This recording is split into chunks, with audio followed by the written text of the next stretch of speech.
As this is the shortest episode of the season so far, I feel pretty optimistic about what's to come.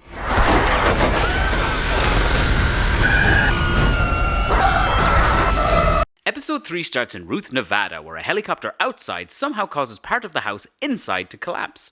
That's not how helicopters work, but how could you think it's something scary like a boogie woogie man without the mislead? Probably should have secured that better. Sam, a scientist man from the Mothergate incident, is sleeping through the apparent earthquake and blinding floodlights. The general from the earlier episode is here to recruit Sam, as shit got too real. Sam says there's something wrong with Hawkins that no one understands. The general counters with, but the scientists made this. So is it unknown or was it the scientists? We learn that Papa, Dr. Brenner, was training our gifted children to be remote assassins. Not sure if that lines up with the previous seasons, but... So General Deepthroat says he's forcing Sam to recapture 11. Why would his wife care specifically about what the soldiers are taking? She especially seems extra concerned with one old box of school projects. Surely she'd be more concerned with them destroying her home and potentially arresting her husband. It's almost like clumsy exposition for later. So they don't actually take Sam into custody, so he'll lead them to Elle. So why come here with such threats? He may not go to her now. He's a smart guy, heavy sleeper, but smart. Back at Rinkomania, and Angela is being treated for her head wound. The paramedic asks where it hurts. It must be his first day. So Elle and the boyos are still there after the smackening. I would have expected them to run or hide or try to escape, but I guess these are responsible teens who want to answer for their crimes. Respectable. So despite the fact that they waited around and it was clearly an assault, and they didn't run, they're let go for some reason. Elle at the very least would have been held for questioning or to be looked over by the paramedics. Weed jokes. Blip, blip, blip, blip. Blip, blip, blip.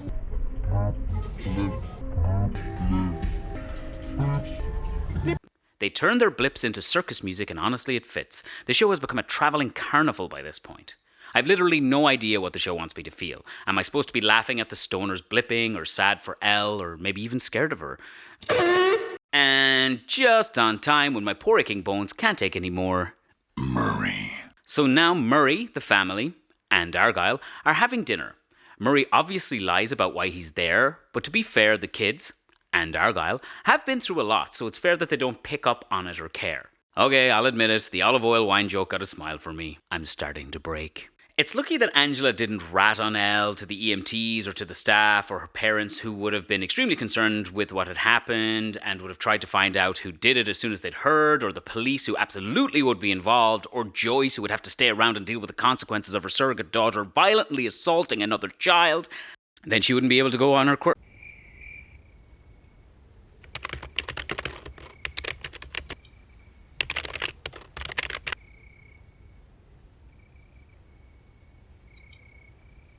wacky adventure to Alaska. As if Joyce would leave her obvious stoner son in charge after the events of the first season.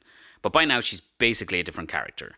So Jay and not-so-silent Bob are trying to defuse the tense dinner situation, but Mike is clearly upset with Elle. She violently leaves the table. Hopefully she won't schmack anyone on the way to her room.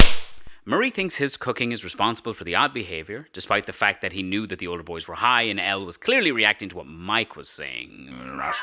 So we have a flashback to a previous episode, a scene which itself contained a flashback, just in case you forgot that you forgot what happened. Do Vecna's USB ports have to violently stab him every time he's recharging? No wonder he's grumpy. Ouch. So the jocks are leaving now to hunt Eddie, even though they had their big rally war cry the previous evening. A full 8 hours is important for the hunt. Jason says that Lucas doesn't need to be involved, which is again pretty sympathetic of him. The Squirtle Squad have gotten supplies for Eddie. They have good news and bad news. I agree with Eddie. Bad news first, always. So they have to find and kill Vecna before Eddie gets arrested. And Robin says, well, we've been through this before. But they told him that last episode, he already knows. Here we go again. So where Eddie is hiding happens to be on the road between the police station, hospital, and the trailer park where Chrissy was murdered. That's convenient. The gang are able to see all the emergency services drive by. Is there only one road in and out of Hawkins? Or is it more likely that they needed a way to get our heroes to their next required location? So Nancy tells the cops that there was no one lurking around, but that Mr. Leghorn had told her that it was Victor Creel. Jesus, I'm repeating myself as much as the show now. As she sees her old pals, she completely ignores the cop, but luckily he goes into an infinite loop, so we can have her fondly look at the crew and her future and past love interest, Steve. We know Ella's missing from breakfast, not because of her visible absence, but because she still only eats Eggos. That's not healthy. Excessive carbohydrates and sugar can lead to aggression and social stunting in children. I love teen drama. Mike tries to empathize with Elle and says he understands. He's been bullied too. She says no. Okay. She says she's a monster and doesn't belong. They start talking about their feelings again and... I love teen drama. So the police do show up, conveniently after Joyce has already left. Jonathan asks, where are they taking her? I'll give you 3 guesses there, big boy. The side adventure truly begins, and after Murray makes a wildly inappropriate comment about children, Joyce doesn't think her seatbelt would save her in a crash. She is correct. The odds of surviving a plane crash are pretty darn low. That's a good observation. There's no way that will be relevant later. Back with Hopper and he's being used to build railroads. He and the guard fake a fight so that they can be alone. The plan. Murray and Joyce bring money, Hopper gets flown home by smuggler Yuri. Gang time.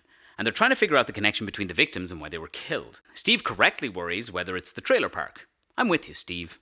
I like Steve. The connection is upset people. Okay, watch this. I don't know about you guys, but if I saw some freaky wizard monster, I would mention it to someone. Thank you, Steve. Nancy and Steve.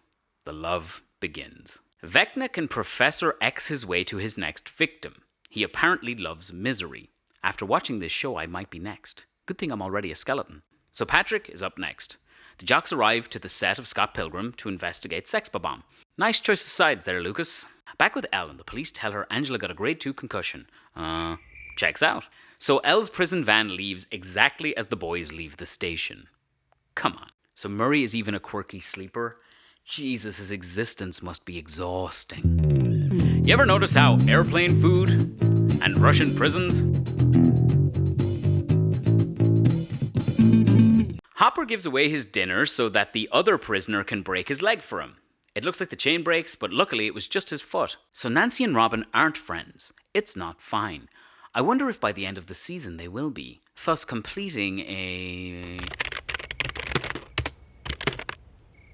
transformation or inner journey of a character over the course of a story. We have the Victor Creel exposition dump, but by now we all know.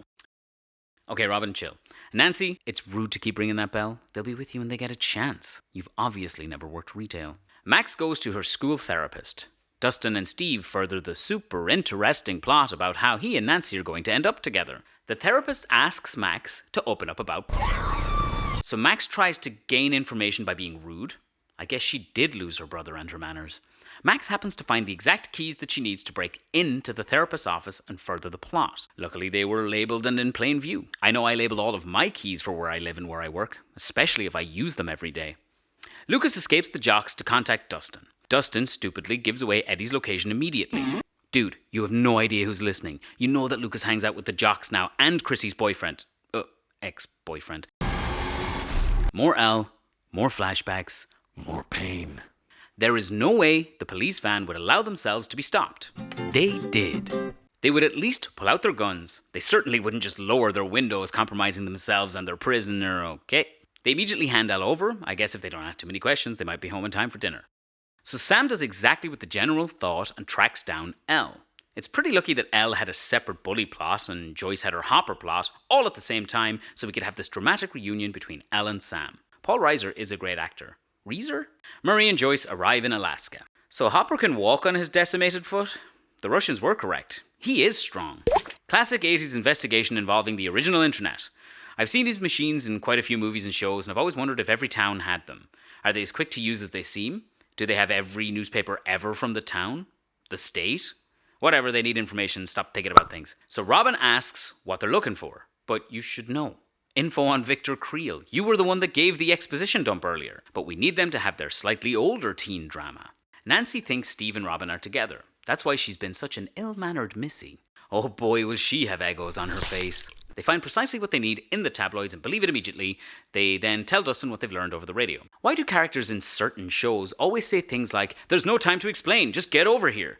It would definitely take less time to just explain a summarized version of your situation than to have them come over only to relay the same information in person. It turns out that all of Vecna's victims so far were seeing the school therapist. That's probable cause, which would land the therapist in an interview with the cops, or at the very least, she would be under observation. The jocks need to draw their plans in the dirt, as without visual guidance, you go around the back. It's very hard to understand. In a diner with Elle and Sam. I wonder what she will order. Waffles, please. So there will be no repercussions for Elle's violent attack as more important stuff has come up. Sam informs her that the redacted, that is the Upside Down, keeps coming back stronger. A war is coming trope. Lucas gives the jocks the slip. So Sam thinks that only Elle can stop the Upside Down for good. And what about Callie? And all the other X-Men, I mean legally nondescript mutant power kids. So Sam can use a computer program to bring Elle's superpowers back. Okay. The music here is great at least.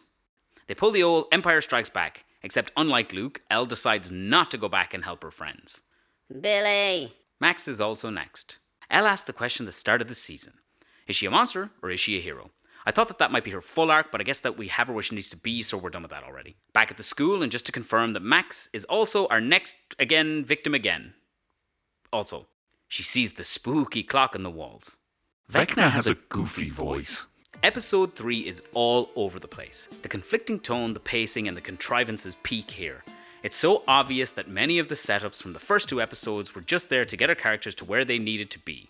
Fuck it, on to number 4!